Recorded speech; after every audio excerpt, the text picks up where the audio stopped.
It's Wednesday. You all know what that means. It is time for another episode of the Life in the Movies podcast. It is Life in the Movies episode 94. I'm one of your co-hosts. My name is Ryan Cam, joined as always by Jacob Martin. Jacob, how you doing? I am doing pretty good. It's been a little busy this week. Yeah, I started officially my second year at the preaching school, which, to be honest, it doesn't feel like it's been a full year, but it's still exciting to be a part of the school, dive deeper into Bible study and diving into that field. And I wouldn't regret a single, I don't regret a single decision made since going to that school. Now, at like a school like this, do you actually like pick a major or no? Actually, no. It's more just well, the first 2 years is all about biblical studies, so we're more into studying what's in the Bible, and then the third year is all about apologetics, which is classes about defending the faith. Gotcha. So you're in the second year, which would be that second part, right? Yes. All right. Well, I'm very happy for you starting out your second year. I hope that goes well for you. Uh, this past weekend, it was a pretty big milestone for me. I ran my first full marathon, Oh wow. 26.2 miles. Traveled to Jacksonville to do it. It was such an incredible weekend. I really have a hard time putting it into words, but it was one of those things where I said a goal for this year was to do a marathon, and I absolutely did it. And the pictures are up on my Facebook and Instagram, so check those out. But All right, it was congratulations. thank you. It was an incredible weekend, but the race itself was legit one of the hardest things that I have ever done. I mean, running 26 miles straight is obviously gonna A, eat up a lot of time, and B, just be like just truly like it consumes mental, physical, just takes over everything. And it made it even worse is the fact that at mile 16, it started raining. And we're not talking about like a light thunderstorm or anything. We're talking about like sheets of rain coming Ooh. down on top of me. And so I wore a lot of clothes that day because it was cold. It was also cold too. So here in sunny Florida, it was the complete opposite of me running my first marathon. It was like sunny and warm. No, it was literally the complete opposite. But I ended up doing it. Like it was the it was the wind and the rain, and then at mile 16, it was the rain. I said that. Then at mile 20, I got a cramp right here, and then at like mile 10, I got like a leg cramp going on. It was just a whole thing, but I did it, and I got the medal over here on my rack here to prove it. Here, I'll just show you guys because even though this medal is not as big as my half marathon medal, which was humongous, this is the one that I got for the full marathon. It's a got this nice little like strap here, and it's just I am just overjoyed that I was able to do that. Just hang it up. Here we go. Yeah, that's incredible. Congratulations for getting that fulfilled. Yeah, thank you. Well, this is Life in the Movies episode 94. This is the February 2024 preview. We're a little bit into February, but that's okay. Uh, this is live, so if you are in watching us live, hit us up in the live chat. We'd be happy to take any questions, talk about any of the movies we're going to be talking about tonight. And unless you want to talk about a couple things you've been watching lately, Jacob, let's dive into the preview. Did you want to discuss anything you've been watching lately? Well, there's two things. Oh, actually, three things I want to discuss. First one, last week I finished Percy Jackson, that show that's on Disney Plus. I would say, as a whole, I thought it was really good. I think it's a much better adaptation of Percy Jackson compared to the movies. The one disappointment I had, there was one fight at the end, the final episode, that I thought was a little anticlimactic. It wasn't really staged the best. There's a one cool visual moment involving Percy Jackson's powers. But as a whole, I think it could have been handled a little bit better. But as a whole, I think it's a really good show. I think they got the casting down pat, especially for the kids.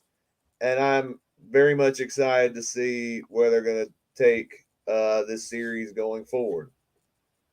Last I heard, they've not greenlit a season two, which I'm sure will be based on Sea of Monsters. But based on the success and viewership, I have no doubt that we're going to get a second season because they did such a good job on the first season.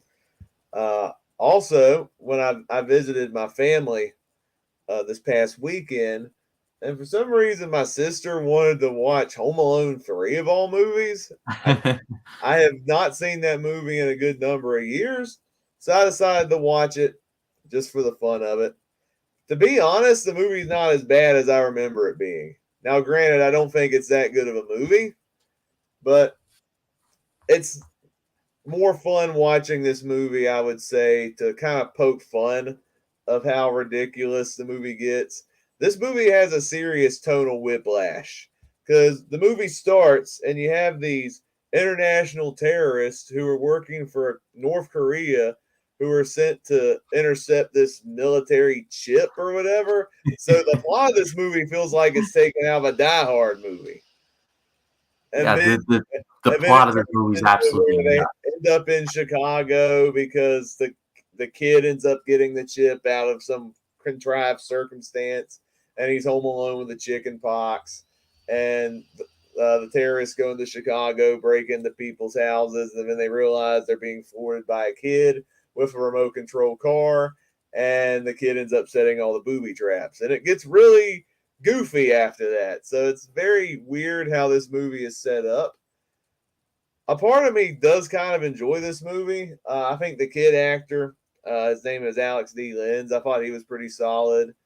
Uh, his older sister is played by a young Scarlett Johansson. Fun fact. So it's Yeah. kind of fun seeing her in there. Uh, I do admire the fact that this movie's trying to do something a little bit different compared to the first two, kind of stray away from the formula a little bit. But that's also the movie's biggest problem at the same time because when you get to the booby traps, it goes back to the formula of the first two movies. And when you have a different kid, you got crooks who were set up to be very serious, unlike the wet bandits who were already stupid and incompetent when they were introduced. The booby traps aren't as funny because you do not buy that these crooks get stupid. They get fooled by a kid in this movie. So the humor doesn't really land when you get to the booby traps. And I would say that's the movie's biggest weakness. It's still better than Home Sweet Home Alone. If I wanted to watch a Home Alone film outside of two, three is semi tolerable, but it's still like a 2.5 out of 5 star movie. It's still not the best. The booby traps in Home Alone 3 are just insane. Like, this kid drops an entire bookcase like full of book, or like a suitcase or a trunk full of books Yeah. on these two criminals, and they just shake it off. I'm just like, in what universe do you not at least have a concussion from something like that? And, I don't understand. and the other thing that takes me out of it too is, in the first movie you had, or the first two movies, I can kind of sort of buy that Kevin McAllister would set up all these traps. They're very simple traps. But in this movie, he's somehow able to drive a tractor hauling a trampoline outside of the garage and somehow set that up no problem. And he's smaller than Macaulay Culkin was in the first movie. So some of the traps I think are a little bit implausible in comparisons. Hey guys, 3D Jake is in the house. Home Alone 3 rocks. That kid is one trap away from Jigsaw. That's very true. Yes. Yeah. Oh, there's one trap where he's somehow able to get some lawnmower on top of the loft in the garage, and it comes down and it completely mauls the one guy, and it messes with his hair. Like if it was a Saw movie, I could just see that guy being all bruised and bloody. Yeah, just his hair, nothing else. I'm like, in what universe is like those are steel blades? Like, it, it makes absolutely no sense. Somehow, strangely, that's the most improbable one of the other three previous ones. And yes, it is more tolerable than Home Sweet Home Alone, but that just by its mere existence, Home Alone 3 is better than Home Sweet Home Well, Alone. That I, movie is I would say 90%. I would say after watching that horrible film, Home Sweet Home Alone, even when I watched it when it came out a couple of years ago, I was like, yeah, Home Alone 3 looks like a masterpiece in comparison. At least you got John Hughes still writing the film. Or at least like involved in the production. Yeah, he It would have still wrote never the screenplay for 3. They would have never made it to the lawnmower. The electrocution would have killed him. Oh, for sure. Oh Like yeah. this, one of the dudes like sits in like an electric chair, basically in the winter in Chicago. In the winter, snow is made of water, lest we forget. Yep, And that's true. all this dude gets is like his clothes are singed. That's it. And the dude with the big hair, he does these like these reactions. That's all.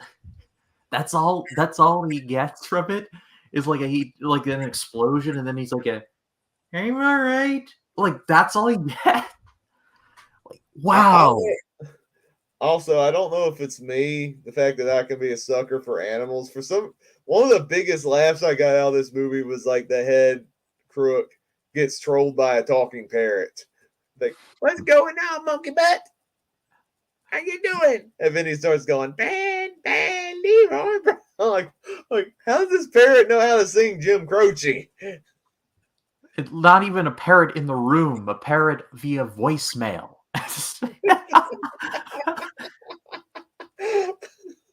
But yeah, Voicemail of all things. He had a bullet attached to his leg. That also happened. yeah. And then the other movie I wanted to talk about, this is going to be on my next celebrating Disney live stream in probably a couple of weeks. But I checked out. It's been a while that I'd seen this movie, but I rewatched The Apple Dumpling Gang. This is a comedy that was released in the 1970s. It stars two crooks. Actually, it stars the actors aren't crooks, but the Yeah. actors playing them, Don Knotts and Tim Conway, are two crooks who are very dim-witted. But even though they have top billing, they are actually not the main characters of this story. The main character is a gambler played by Bill Bixby, who gets in a little over his head. He accepts this promise made by an old friend, and he assumed that it would be a package full of riches because he's a gambler. No, the package is these orphan kids. The guy was the uncle of the kids, but he didn't want them. He wanted to get out of town, and so he dumped them on his best friend, pretty much. And so Bill Bixby is stuck in this western town raising these orphan kids that he don't want. But the main plot of the movie involves the kids finding this piece of gold in this mine that their family owns. And then you got the two crooks, which I previously mentioned, Theodore and Amos, played by Don Knotts and Tim Conway, who scheme to steal the gold. And because they're both dim-witted, there's a lot of comedic shenanigans that come from that. I do really enjoy this film. This is one of the funnier Disney films that came out in the 1970s. Disney was churning a lot of these low budget, inexpensive comedies in this decade because they weren't doing so hot at the time. Some of the comedies worked, others were very bottom of the barrel. But Apple Dumpling Gang, I would say, is one of the better ones. And the big strength on the film would have to be the pairing of Don Knotts and Tim Conway. They are absolutely hilarious in this film. I think what helps is they're both really dumb. Yeah, Don Knotts' character is slightly smarter, but he's still pretty inept. And you got Tim Conway, who's playing a complete doofus in this movie, but the two actors work great off each other. There's this one extended scene where they try to break into the bank, and there's this comedic shenanigan where they're trying to steal a ladder, and it's quite an extended scene. It's probably about 5-10 minutes long, but like the physical comedy in that, seeing these two actors work off each other, like pratfalling each other, is absolutely hilarious. I will say the main storyline with Bill Bixby's character and the kids, it's not really anything to write home about. I think the movie kind of stalls when it's focused on his character. I don't think he's near as interesting of a character. The kids are not really anything to write home about. The kid actors aren't really the best or anything. There's a romance with Bill Bixby's character and the female lead in this movie, and it's a little bit forced. There's one scene involving them arguing, which is absolutely cringe inducing. But when the movie focuses on the main storyline with the gold, and you got your two top billed actors involved, Don Knotts and Tim Conway, the movie is still a blast to watch. And like I said, it's one of the funnier Disney comedies that came out during an otherwise dark era of Disney. It has been a minute since I've seen this movie. I remember seeing it, but it's been a while. I'm a fan of Tim Conway. I actually saw him live before he passed away, and he was hysterical. Like, Tim Conway got his start on the Carol Burnett show. I believe he had a career before that, but like that's where I know him best from. And he and Harvey Korman, I just love those two. Yeah, I've seen a few clips of the Carol Burnett show, and Tim Conway is one of the scene stealers on that for sure. Oh, we've got several comments here. How was your race, Ryan? Remember, you can't win a marathon without putting a few band-aids on your nipples. Kevin Spacey, horrible bosses. Oh The race boy. went great. The race went fantastic, Jacob. Got the medal, finished it under 5 hours, which is pretty good for a marathon. Aaron White's here. Hey, Aaron, greetings and salutations, gentlemen. Listening to y'all while making dinner because it's only 6:19 here in California. Oh yeah, they're Three. 3 hours behind Yep. us. And that's something I always knew because I have an aunt that lives down in California. So, Last one from me, but good seeing you, Jacob, Ryan, whatever. Take care, guys. Yeah, I'll be taking up umbrage with you tomorrow with a small talk recording session. oh, So just yeah. stay on. You missed another comment before, Aaron. Oh, I did. Also, what's your most anticipated movies of February? Ryan said it was Madam Web. Oh, God. Oh It no. makes Dune 2 look like Morbius or anything written by Diablo Cody. Well, we're going to be talking about a Diablo Cody movie in a couple minutes. Who the heck is Diablo Cody? Well, spoiler alert, she wrote the screenplay for Lisa Frankenstein, which we're going to be covering in Ah, this okay. preview. She Okay. also wrote the screenplay for Juno, starring now Elliot Page and Michael Cera. Gotcha. So she's had a very good career. She also wrote Jennifer's Body. Jacob Collins does not like her, like not one bit.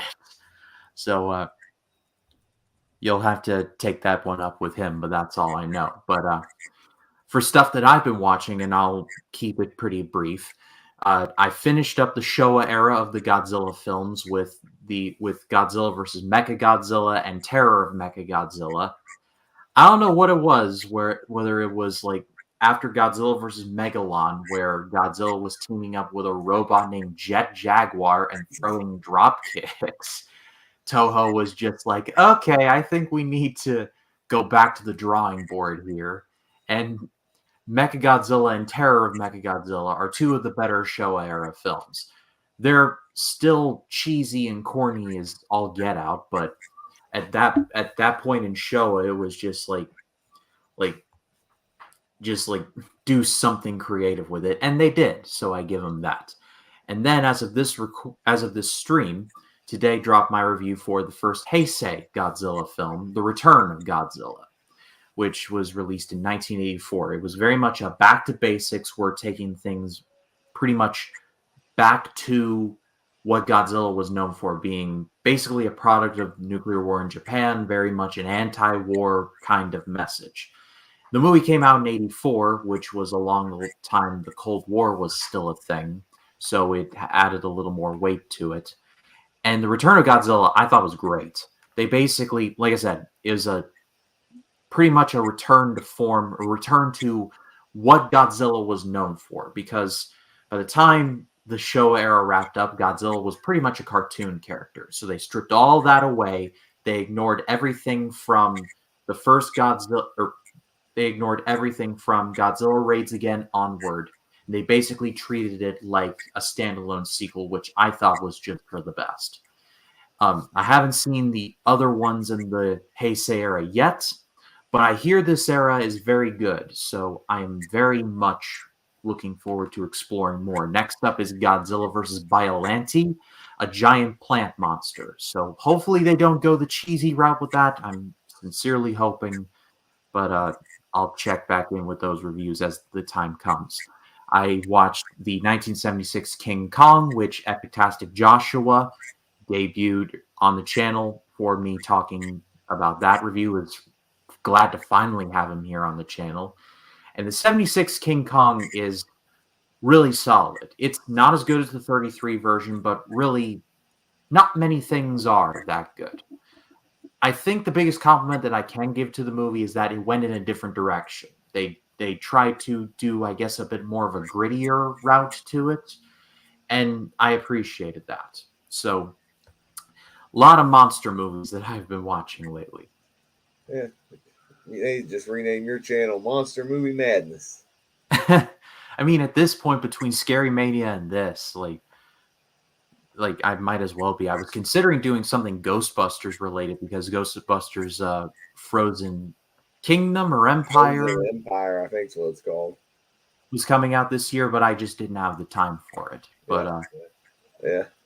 You mentioned that one Godzilla movie about Godzilla versus the plant monster. I guess a big missed opportunity is they could have done a Godzilla Little Shop of Horrors crossover. And Godzilla and Audrey too. It's like, feed me, Godzilla, feed me. I'm not gonna lie, I would have liked to have seen that.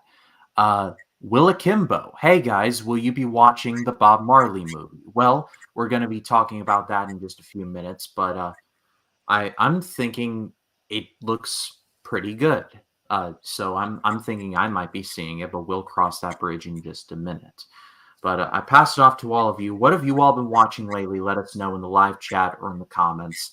Love to read what you have to say. But Jacob, let's talk about some February 2024 movies, and let's kick things off with a movie that is currently out in theaters and is bombing hard, Argylle from Matthew Vaughn. A reclusive author who writes espionage novels about a secret agent and a global spy syndicate realizes the plot of the new book she's writing starts to mirror real-world events in real time. So I think it's important to note that neither Jacob nor myself have seen this movie yet. I was out of town when this movie dropped, and and so I have not seen it yet. But the reviews have been mediocre at best, and the movie is just not making any money at all. I'll pull up the exact box office number, but I believe the movie had like a $200 million budget, which makes absolutely no sense to me. Yeah, just looking at the trailer, I thought it looked smaller budgeted. Where'd all that money go? Seems to me like it was just to pay all those bigger actors because it has a pretty big cast, including Sam Rockwell, Bryce Dallas Howard, Bryan Cranston. Not to mention Henry Cavill. That's true, yeah. All right. Its opening made just over $17.4 million. That's not good. Unless the film has good word of mouth and it pulls an elemental and it actually is able to make its profit back through word of mouth, this movie's gonna be dead in the water. Yeah, and it's, we're in a new year with 2024, but it feels like New Year's same tone. It's like these bigger movies just completely just falling apart. Like you just couldn't pay people to see a movie like this. I was sick and tired of seeing the trailer in movie theaters after like the fourth or fifth time. Like you couldn't go to a new release without seeing Argylle in there. Like it was just the trailer was everywhere, which is strange to me that this movie would just go like just completely fail like this. But neither of us have seen the movie yet, but just in a vacuum, Jacob, what do you think of the movie just based on seeing the trailer? Well, to be honest, hardly saw any marketing for this movie, and part of which probably because I hadn't been to the movies near as much as I used to. But even on social media, it's like I didn't see much marketing for this movie. So I don't know if that was part of the problem, or maybe the people that saw the trailer were confused out of their mind over the plot because it's a spy novel or it's a spy story, but it's like an author writing the spy story, and the spy story mirrors real life events, and there might be a real life Argyle, and I'm like, okay, where is this going? Uh, I saw the trailer and it looks fun. Like Matthew Vaughn has made some really good action flicks and even comic book films. Like he made one of the best X Men movies, X Men First Class. Yeah. And I love the Kingsman movies, especially the first film. That prequel film, The King's Man, disappointed me. I didn't care for that one. But the two main Kingsman films are pretty fun. I mean, this movie looked like it could be a blast. Um, I enjoy. It's fun seeing the Matthew Vaughn style action. To me, it feels more like an over the top version of the John Wick movies. Uh, but Yeah, it's certainly it feels like it has that DNA to it, but like 1 to 5 on excitement level, what would you give it? um, probably three, 3.5. I'll go 3. Like I like this cast. Like the individual parts seem cool, but there's like just something about this movie that just it feels like it feels off. Like I can't Yeah, put my finger on what, but it's like it feels like people are just generally like, yeah, we're done with like movies like this. And Matthew Vaughn is not a bad director. Like you said, he directed X-Men First Class. That movie great. Kingsman: The Secret Service. That movie's a blast. The church scene, especially. If any yeah. of you have never seen that church scene, do yourself a favor, look it up on YouTube. It's gonna blow your mind. All I'll say now is you'll never think of Leonard Skinner's Freebird the same way again. No, no, you won't. So Matthew Vaughn is not a bad director. Henry Cavill just came off of being Superman and being in the Witcher show. Bryan Cranston is an incredible actor. Bryce Dallas Howard is an incredible actor. This should not go wrong, but somehow, some way it is. But you got Will Akimbo back. I did see Argyle the other day, and I thought it was a bit of a mess with some fun moments, but not enough to make the 2 hour and 20-minute film Oh wow. worthwhile. 2 hours and Yeah, 20 minutes. What were they doing for all that I time? don't think I did. I don't think a movie like that needed to be that long. People that I think the last Kingsman movie was, I think, 2.5 hours, and I was like, "What are you doing, man?" Hang on, let me I think, you're I think talking that. Kingsman: The Golden Circle. That was 2 hours 21. Yeah, that movie Oh, was way okay. too long too. I didn't. Well, I still was entertained by it, but I think I was talking about the prequel film, The King's Man. Oh yeah, hang on, let me look that one up too. That was 2 hours 11, so that was a little Not, shorter, but not not by much. for some reason that movie felt longer. Probably because I didn't like it as much. See, I didn't mind The King's Man. I mean, the Rasputin stuff I thought was kind of, but I think maybe they were kind of, maybe that was what Rasputin was like. I'm not sure, but just Yeah, it was a weird movie. I mean, it came yeah, out in 2021 slash late 2020, so it was like it was in that weird vortex of people couldn't go see movies because of COVID and just everything like that. But I don't know. Argyle's a weird case. I yeah. think I'm going to try and see it this weekend. I'm going to say try. I want to see Out of Darkness, though. Now, But the reason I was turned off by The King's Man, I'll just say this right now: another movie with tonal whiplash. The Kingsman films are known for their goofy, violent action. But yeah. the center of The King's Man is a World War I story dealing with a grieving father who's a pacifist who, for most of the movies, like, I hate war. I don't want to be a part of this. I don't want to fight. And I'm going to slightly spoil the plot. Then his son dies midway through the film, and then hmm he decides, oh, I think I'm going to fight now. I'm going to be violent and kill the bad guys. So the movie it has a very gritty tone for like the first half of the movie, and then it gets like goofy violent at the end. And I don't even, and then even like, I think they try to do the anti war message, and it falls flat on its face being a Kingsman movie, which makes the message in the film feel hypocritical. Yeah, that was, and the whole reason why the Kingsmen in the movie universe, the Kingsmen were invented was because a lot of the sons died during the war, and so they wanted to stop war from happening again. So I see what you're saying there. It was a weird like war is bad. Now watch us do these cool war things, like these war action sequences. And don't get me wrong, the stuff in the one where they couldn't like speak and they had to do the fight with just knives and stuff, I thought that was cool in a vacuum. But thinking about the greater message, like you just pointed out, it just yeah, it feels off. Let's Yeah, just say that. and not to mention, there's a post credit scene in that film that they try to tease Adolf Hitler as the Thanos of this universe. I'm like, what?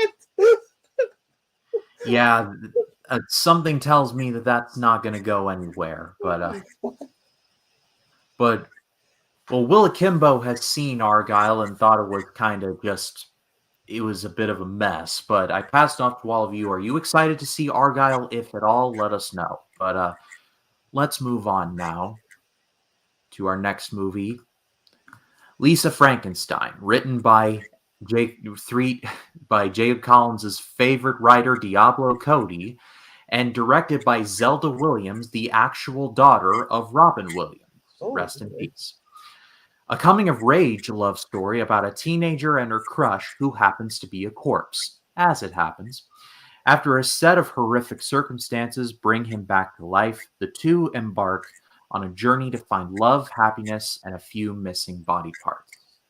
So, Jacob, I'm not sure if you have ever seen the movie Warm Bodies with Nicholas Hoult. yeah, I've seen it. This movie kind of reminds me a little bit of that movie. Am I crazy? I can see that. I think it's taking a kind of a quirkier spin on a subgenre, going in a direction you wouldn't expect, in a way where it's when it's marketed, it looks like the dumbest idea ever. Then when you watch the film, it's like, okay, it's actually not that bad. I'm actually invested in the storytelling, and I feel a bit of I feel a bit of a similar vein with Lisa Frankenstein. I'm loving the '80s aesthetic in this movie, like the fashion choices, the soundtrack that's in the trailer. I think on that front, I think it's going to be a good movie. The trailer gave me a lot of Tim Burton vibes when watching it, and I don't know if that's where they're going for, but if they're trying to go Tim Burton, I'm all here for it. To me, it's just weird seeing Cole Sprouse, one half of Zach and Cody, Mm-hmm. as, as the corpse in this. I'm like, okay, you're starting to do some different stuff. You're not being typecast anymore. I do kind of welcome that. Catherine Newton is a solid actress. I liked her in that movie Freaky, and uh, she was in Quantum Mania. People that I thought, to be fair, I thought she was fine in that movie, so I'm sure she'll be really good in this film. And I Yeah, think it's that going to movie put had a us. lot of problems, but she was not one of them. Yeah, I think it's trying to do like a quirky spin on like the Frankenstein mythos with like an '80s kick to it. Actually, speaking of Tim Burton, I think the tone of this film or just watch the trailer did remind me a bit of. Have you ever seen Sweeney Todd? Yeah, love that movie. Yeah, I noticed a little bit of Sweeney Todd vibes. Maybe a little bit of Edward Scissorhands, a little bit of Sweeney Todd with some of the killings that's implied in the trailer. I think it's going to be a fun movie. I'm kind of intrigued by this one. Well, Jacob said this was his last one. He is a liar, but I just read they cast Hitler for The King's Man too. Oh boy. It's called The King's Man, the Traitor King. So I read this comment already, and I did look it up, Jacob. According to Screen Rant, Hitler has been cast for The King's Man 2. He's going to be played by a German actor named David Cross, not Cross with a C, Cross with a K. So not the comedian from the Alvin and the Chipmunks movies. We're talking about a completely different human. Just want to get that out there. Vaughn is quoted as saying, "The next one is about the rise of Hitler and how Hitler did come to power and basically was supported by the English aristocracy. So I was like, well, that's interesting, and how the world was worrying so much about communism that fascism rose up.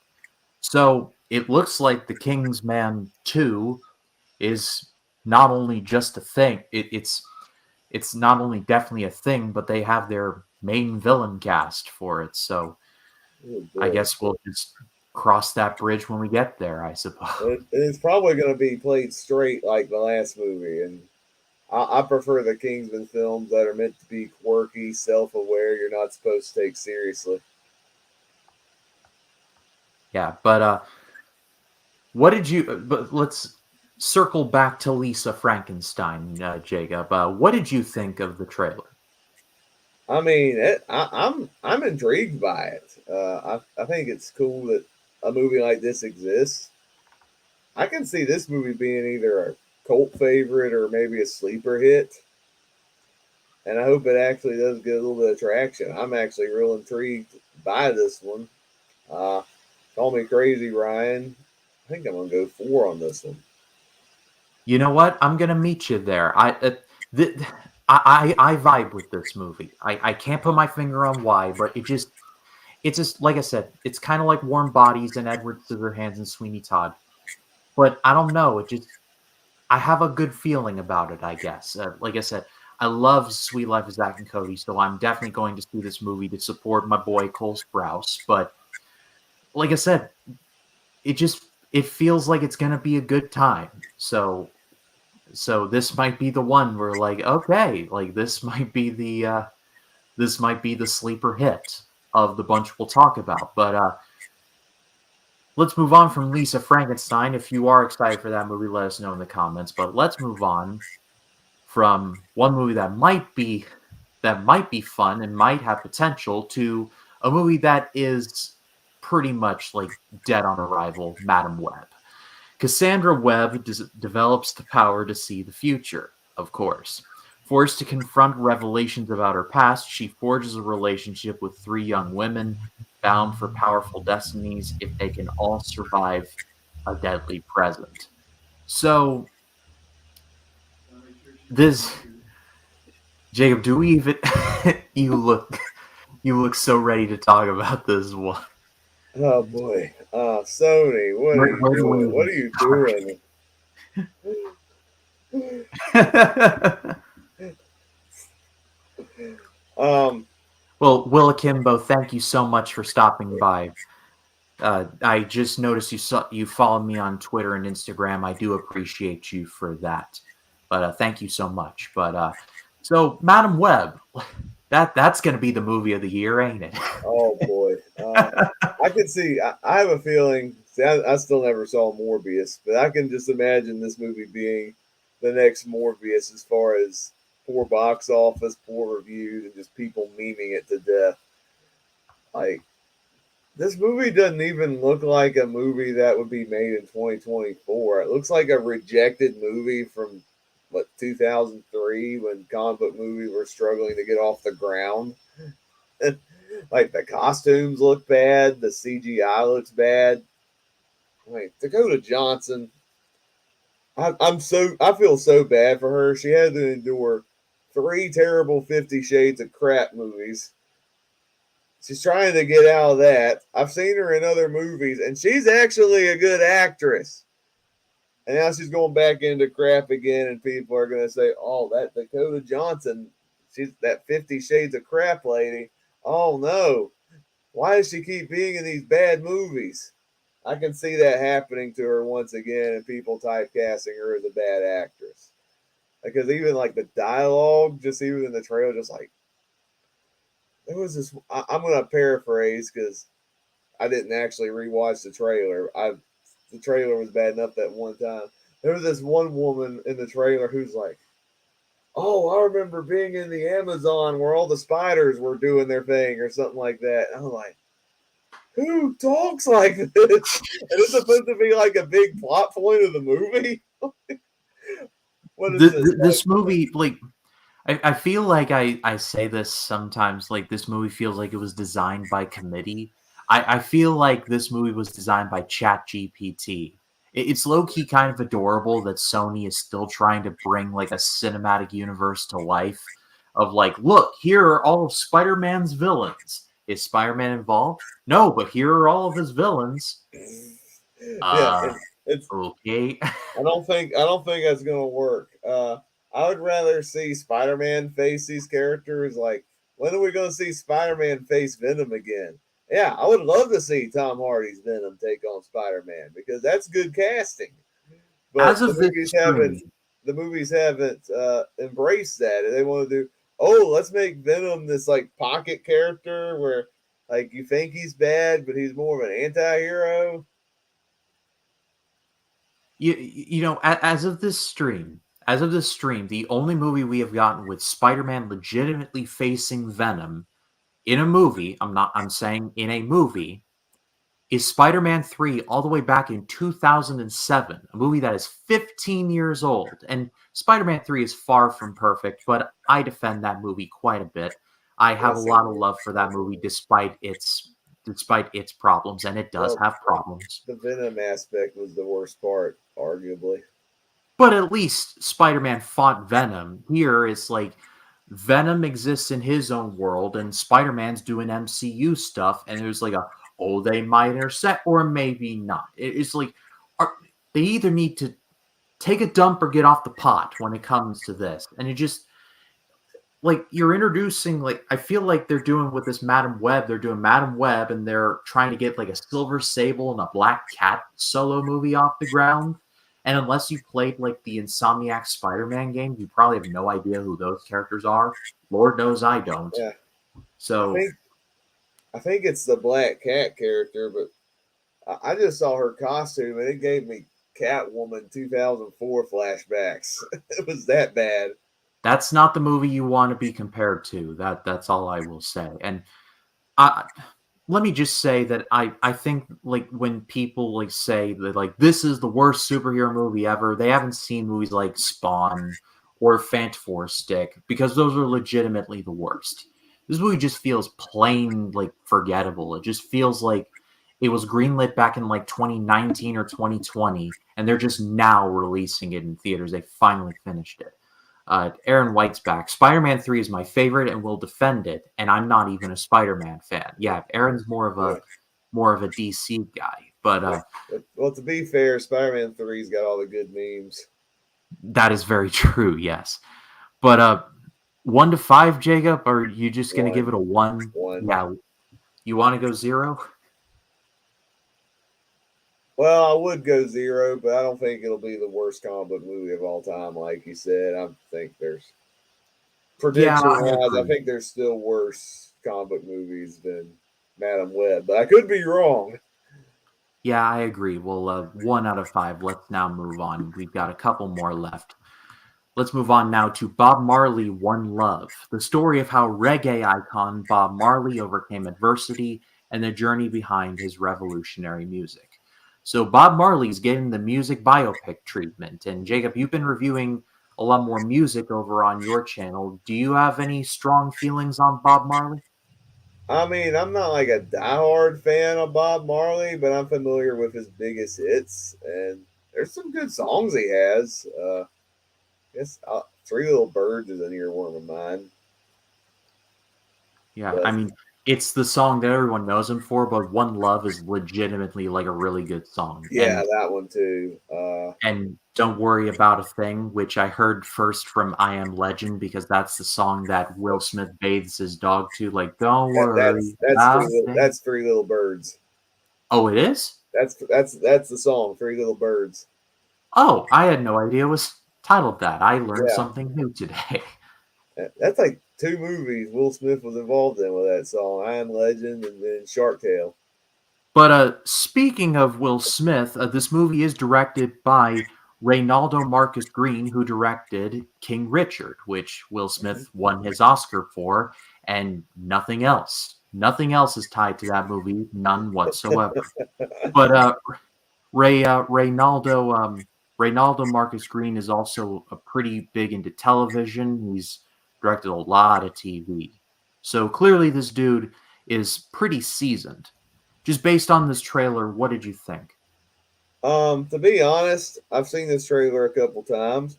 One of which was when I saw Taylor Swift's Eras tour. Oh They yeah. were trying to market this film to Swifties.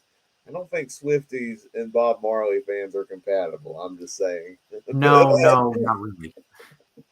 But this movie looks about as plain and generic as some of the recent music biopics I've seen lately. It's like every it's like the last few times they've advertised a music biopic, I just kind of zone out because it looks like it's checking all the boxes. It's like you get the rise, you get the fall, and you get the comeback, and it's like you got incredible artists with great careers, but I don't think unless you have a really wild story, I don't think half of these artists have, I think, are worth telling as far as movies go. And yeah, I know Bob Marley died young. I don't know his full backstory.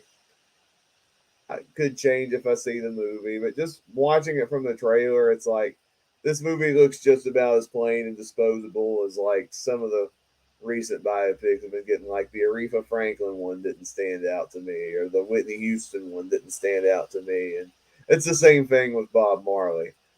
I have a feeling because they just announced a Michael Jackson biopic coming out. Unless that movie does something unique, it's the fact that you got I think Michael Jackson's nephew playing him, which I hope that movie does work. But the movie's got to do something unique to make it worthy of a story worth telling. Like I would say, the last two really good biopics we've got in this genre, I will say this: Rocket Man really worked because it played Elton John's story like a musical fantasy, and I thought that was a brilliant way of telling his life story.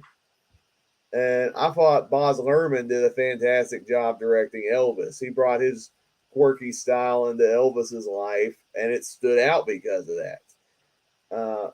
As of this just looks like another stock, generic, disposable music biopic, and I'm kind of tired of seeing the cliched ones.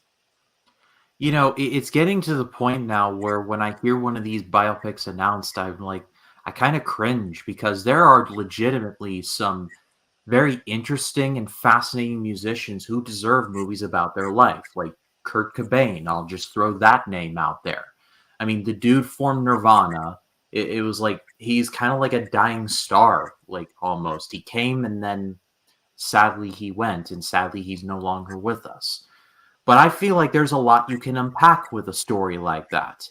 And just cramming it into this music biopic formula, just it's tired and it's boring at this point. And later on this year, we're getting an Amy Winehouse movie, which Oh, I'm not what? super familiar with her work. But even then, I fear I'm like, really? Are we going to do this with her too? So, I don't know. Yeah, I don't know. Like every time I've seen this trailer, it's like I feel like I've seen the exact same movie, but it was called Bohemian Rhapsody. Well, that movie A made a lot of money and B got Rami Malek an Oscar. So, Which, and to be there's fair, I liked Bohemian Rhapsody. oh So no, it's a fine movie. It's just I don't understand the hate for it in certain circumstances, but it's like it also made the music biopic and also kind of broke it at the same time. yeah, Did you not see the Weird Al biopic with Harry Potter's Daniel Radcliffe in the role? It was pretty funny. yeah, You know, my library actually just got the Weird Al movie on physical media, and I've been interested to check it out. So yeah. I feel like this might be a sign to check it out. I hadn't seen it either, but I've heard it's actually pretty funny, and I think much like Weird Al's career, where he did primarily parodies, I've heard the Weird Al movie is a spoof of the music biopic genre. So if that's the case, I'll get a huge kick out of it then. Well, as far as Bob Marley One Love goes, 1 to 5, what would you give it? Two. Yeah, I agree. But let's move on. Let's move on now to I think a movie that will get a higher score from us: Drive Away Dolls. Jamie regrets her breakup with her girlfriend while Marion needs to relax. In search of a fresh start, they embark on an unexpected road trip to Tallahassee. Things quickly go awry when they cross paths with a group of inept criminals. So I'm sure some of you are like, what is this movie about? This is the latest from the Coen brothers. You may have heard of them. Big Lebowski, Fargo, True Grit, No Country for Old Men. They're behind this one. And honestly, I'm very intrigued to see this one, Jacob. What do you think? Yeah, I do like some Coen Brothers movies. I do like their quirky style. A part of me hopes that this is a return to form because I got a kick out of watching this trailer. But then again, I don't think they've made like a really strong movie in a while. I was disappointed in Hail Caesar, and I Mhm. really did not like the Ballad of Buster Scruggs. Uh, this movie, while it looks fun, it does kind of feel like a greatest hits package of better movies.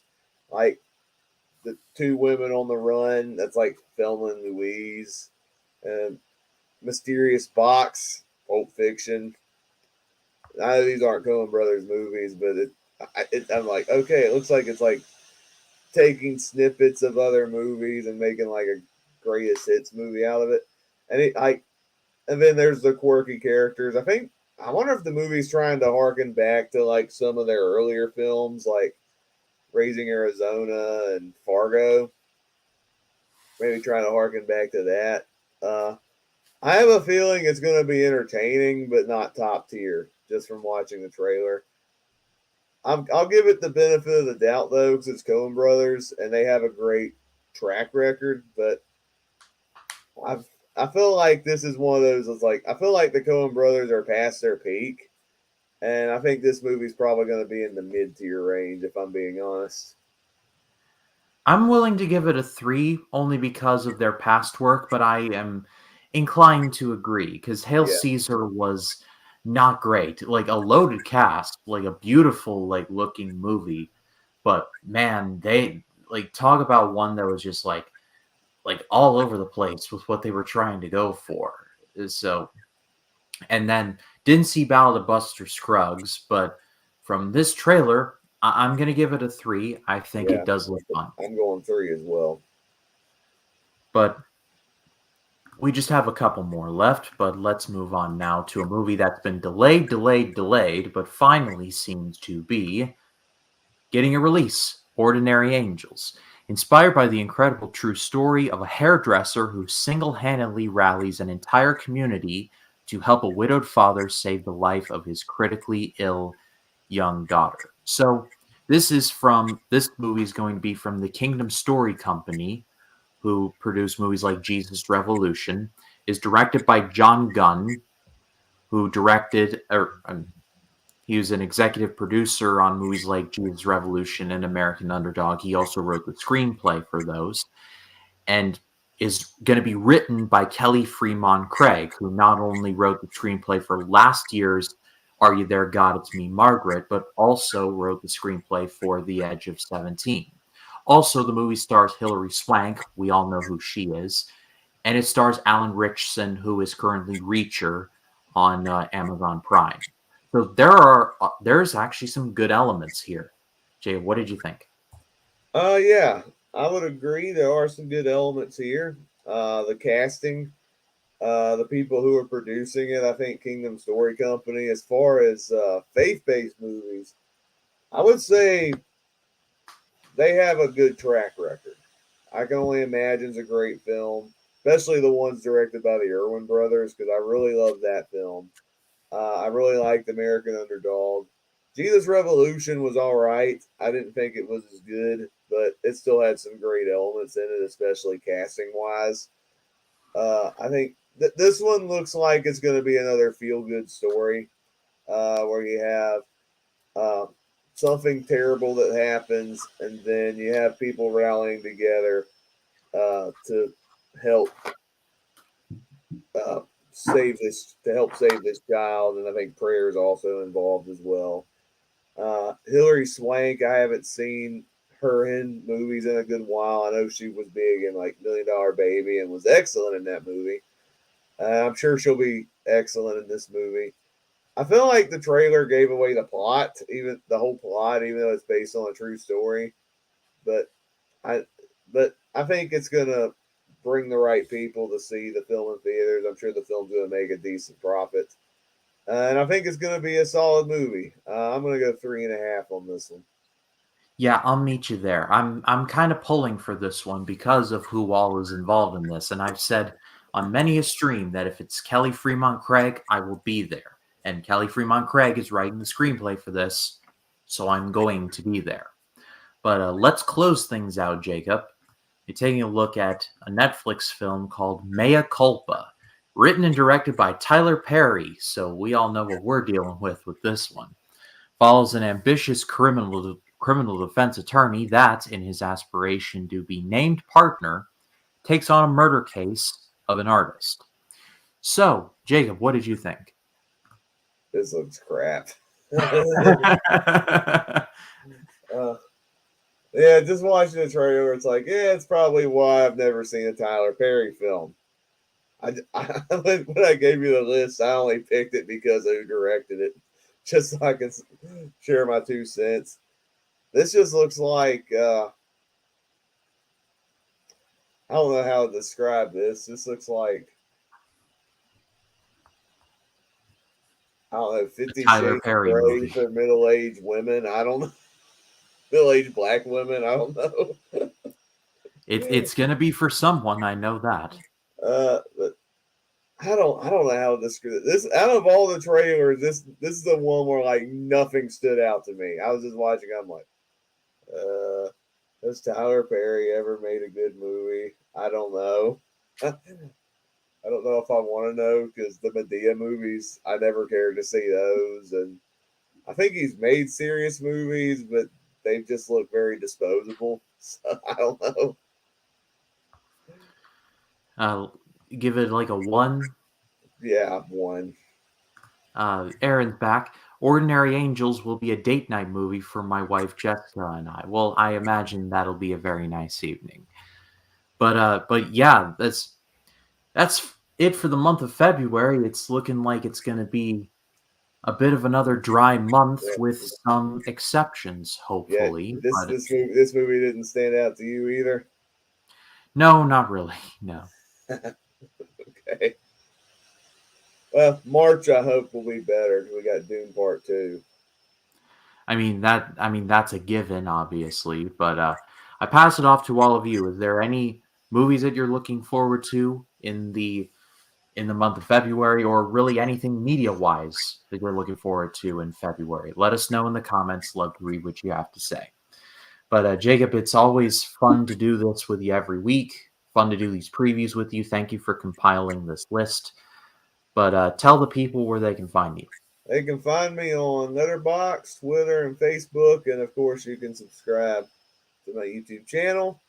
Uh, as far as what's coming on my channel this week, I'll say on my channel, I occasionally still do movie talks. I don't do that near as much anymore. I'm kind of switched over to music, but uh, what's coming on my channel this week? I'll have a sobering Disney review coming in the next couple days.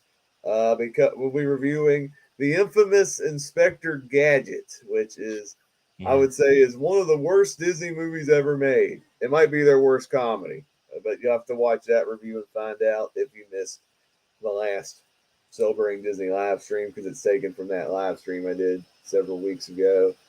And I don't know if we'll do this stream or not. I'm still waiting on schedule from one of my guests, but there's a chance this weekend we'll be reviewing Bayou Country, which is the second studio album from Creedence Clearwater Revival. That might be a thing this weekend, but it's still up in the air at the moment. Well, Jacob's channel will be linked in the description. Go give him a subscribe there. As for this channel, this coming Friday, we'll be continuing the 1999 project. This week, I'm going to be covering Blast from the Past, starring Brendan Fraser and Alicia Silverstone.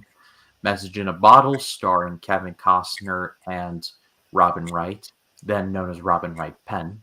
My Favorite Martian, which is from Disney, and Tango, which is a dance film from Spain. So stay tuned for that. That is coming this Friday. And then this Saturday, I'll be continuing my road to Godzilla X Kong by taking a look at King Kong Lives, which was the sequel to the 1976 King Kong film, also from John Gillerman. So that'll be on the channel for the rest of this week. But for Jacob Martin, my name is Ryan Kim. We will see you all in the next one. You all have a good night. All right.